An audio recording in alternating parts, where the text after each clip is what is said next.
What's good, Will Squad? You know I had to come back and hit y'all with another play, and let me go ahead and apologize for the video quality, for the editing. I'm trying to put out more content, so hey, please forgive the editing. I'm just trying to slap it up so I can give the game as quickly as I can, because I think the editing is slowing me down. But besides that, let's get into what this video is about.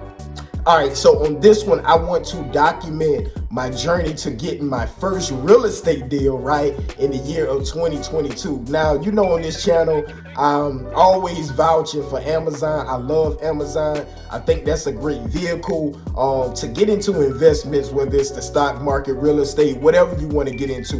But remember, this channel is about generational wealth. So any way that I can help you build that, I want to show you guys exactly what I'm doing right now. I know that real estate is definitely a pillar of wealth, and I need to be more serious about growing my real estate part of my portfolio, right? So I'm gonna show you guys exactly how I'm gonna do that, how long it's gonna take for the deal. So the first list I pulled my counties list. Now I used a software called Propstream, right? Propstream. And they give you, I want to say, a 7-day free trial. So during my first week, I took advantage of this trial. Now on Propstream, whenever you get that list, it's going to give you, the name, the number, the address, but it doesn't give you the contact information of these sellers. It gives you more information on the property. So I know y'all like, Trav, that's not going to do me any good. How can I get the information to get in touch with these people? All right, so what you want to do is skip trace that person. Skip tracing is when you have like a name and address, and you can use that name and address to find the actual information to get in touch with that owner. You can find their mailing address, you can find their phone number, their email. So what I did was just simply take this list that I exported from Propstream to Fiverr, right, and get it skip traced. Now you can choose any seller. I would just say, look at the reviews, make sure they do great work, and boom, from there, you're good to go. Now, I also purchased another software called REI Reply, which is $49 a month. And I'm going to use that software to do my reaching out to these sellers, right? So I imported that list into REI Reply, and now I'm reaching out to these certain sellers in my area, right? So what you can do is create a campaign or a workflow to have different touches. Now, just in my reading and my studying, it says you need to touch people at least 7 to 8 times before they trust you enough to do business with you, right? So I have it set up for each number.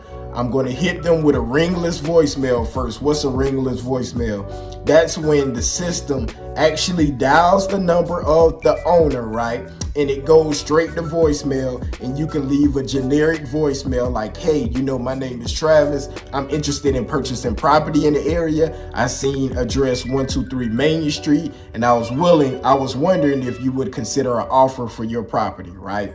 All right, and then after that, the next flow is to hit them with a text message, pretty much saying the same thing. Hey, I'm interested in purchasing your property. If you would consider an offer on it, please call me back or text me back at whatever your number is. After that, you want to wait a day or two. You could possibly leave another ringless voicemail. I do a few other texts, and then I also cold call just to see if I can get in touch with that seller. And I know you're thinking like, why so many touches? But sometimes, people are busy. You really just want to get an answer out of them, like yes or no, but tell me please, because I gotta go, right? Because possibly those people can just be busy. Sometimes they have the intent to get back to you, but life happens to everybody. So you always want to follow up. I know a lot of people say the money is always in the follow-up, and that's absolutely true, no matter if it's real estate or any other business. Like, you have to follow up with people until they tell you no or leave them alone, or even worse, right? So that goes into my next point. You got to have thick skin, right?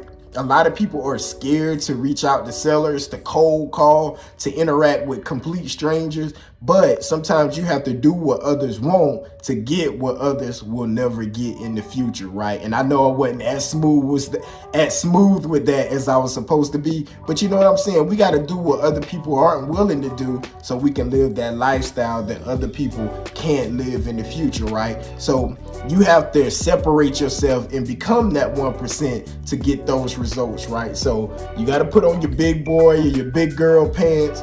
Let's reach out. Let's try to get these life-changing deals so that we can get into real estate with little or no money, right? So again, once we reach out to them, we want to have our negotiation skills down, right? Because you have to be prepared. And I think the reason why we are sometimes fearful to reach out, myself included, is because the confidence level is just not there, right? We don't know what to say. We really don't know what we're doing. We don't have a script, right? But sometimes you know, you got to do it scared. You got to do it ugly. You got to do it when you don't know what you're doing, right? Because you're going to learn along the way. And sometimes experience is just the best source of confidence. I know it is for myself. Those first couple of calls was, man, they was absolutely intimidating, man. I was scared out of my mind, but I mean, sometimes you got to do it. We got to look at the bigger picture, or keep the end in mind, that we're doing it to build generational wealth.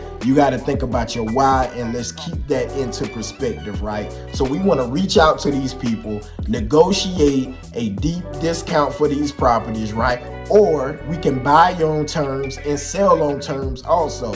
And I'm going to get more into that in some of the future videos. But again, getting back to my first week, I've reached out to numerous sellers. Unfortunately, I have not been able to close a deal yet. I need to share with you guys some of these phone calls where they were cussing like sellers just because I asked them would they consider an offer on their property.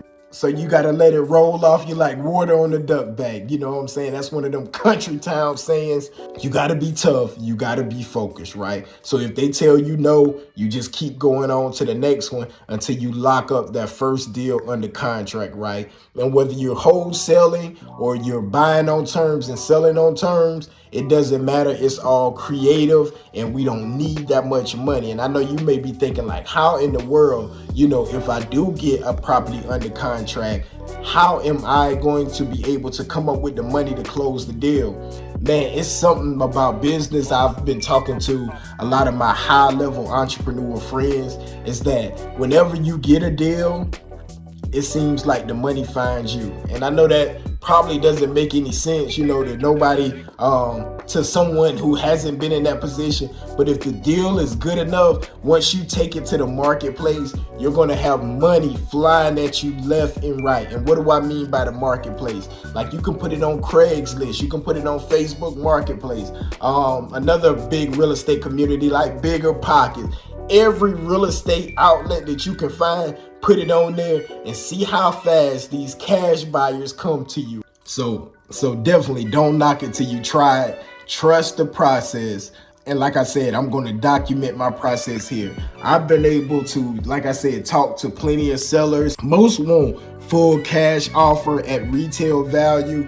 And that's one thing, if you want to get into this business with little or no money, that you can't do, right? We want to make sure we're getting a deal that works for us and also works for them, right? So when they ask you to pay, you know, the full asking price at the retail value, cash, like, we can't do that, because that wouldn't be a deal for us, and we want to leverage other people's money, and we don't want to leverage our own. So the percentage of motivated sellers of where we can go in and solve a problem, it's going to be a small percentage, right? So don't look to talk to a motivated seller every time you jump on the phone, but it's okay. It's the consistency. How many sellers are you talking to? Let's build a big list. Let's reach out to as many people as we can and go from there. Now, with me starting, I don't have a team. It's going to be me solo dolo, you know, doing this thing. So this is going to show you somebody doing it, you know, part-time. I'm probably going to be doing it about 4 hours of the day, and the other 4 hours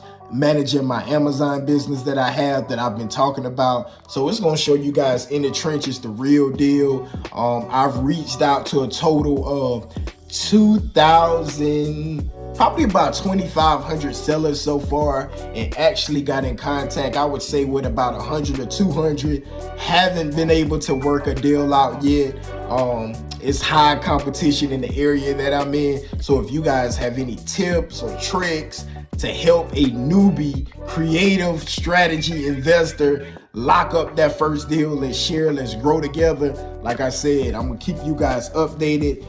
I'm actually about to start hopping on the phones right now, so I'll make sure to record anytime I get cursed out or hung up on, so that you guys can get a good laugh. And hopefully this gives you confidence and shows you that there's other newbie real estate investors out here that's growing and learning, and hopefully it gives you the confidence that you can achieve and do the same thing, that you're not in this journey alone. You see somebody else messing up, you guarantee you can come to this channel and watch piece of my real estate journey and know you can get a laugh from old Trav messing up doing some deals, right? So again, I just wanted to keep you guys updated. Hey, if you want to jump into this real estate journey and do it alongside, let me know, send me a message, drop me a comment, and we can do this thing together. So my goal is for those 4 hours to reach or talk to at least 30 sellers each day. Now that's gonna be hard to do, but I want to have a conversation. That's my goal, with at least 30 sellers